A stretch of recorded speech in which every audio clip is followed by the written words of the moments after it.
Monsieur le maire, je vous remercie. Je vais donc soutenir ensemble, dans la même intervention, les deux vœux 48 et 49 du groupe Changer Paris. Alors, d'une part, l'éloignement domicile-travail qui ne se réduit pas. D'autre part, l'évolution des circulations, du stationnement dans notre capitale impose une remise en cause. On peut parler d'une révolution, nous le partageons tous, des mobilités pour nos habitants, pour les professionnels.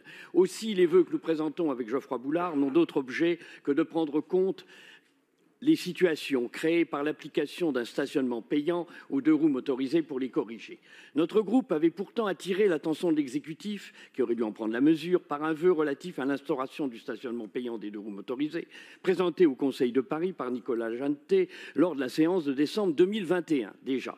Également, nos collègues élus du 15e arrondissement, Agnès Evren et Philippe Goujon, avaient soutenu un vœu relatif aux listes des professions éligibles au stationnement professionnel lors de la séance de mai dernier.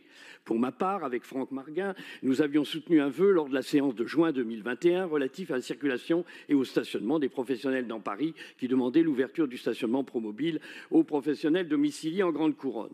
Dans la préparation de ce conseil, le conseil d'arrondissement du 17e, lors de la séance du lundi 26 septembre 2022, a adopté à l'unanimité le premier vœu que je vais présenter maintenant. En effet, les articles 5, 6 et 7 de la délibération qui a créé les droits de stationnement pour les deux roues motorisés font référence à la création de droits de stationnement pour ces deux roues des professionnels dans les mêmes conditions d'éligibilité que pour les véhicules légers. Or, parmi ces conditions d'éligibilité, il s'agit de figurer dans la liste des codes NAF de chaque catégorie de professionnels, mobiles ou sédentaires. Certes, de nombreux métiers sont couverts par ces listes. Il reste cependant certaines professions, et ce n'est pas qu'un trou dans la raquette. Blanchisserie, teinturerie de détail, les conseillers agents immobiliers, ainsi que les agents et courtiers d'assurance, ou encore les antiquaires, experts immobiliers et les experts comptables.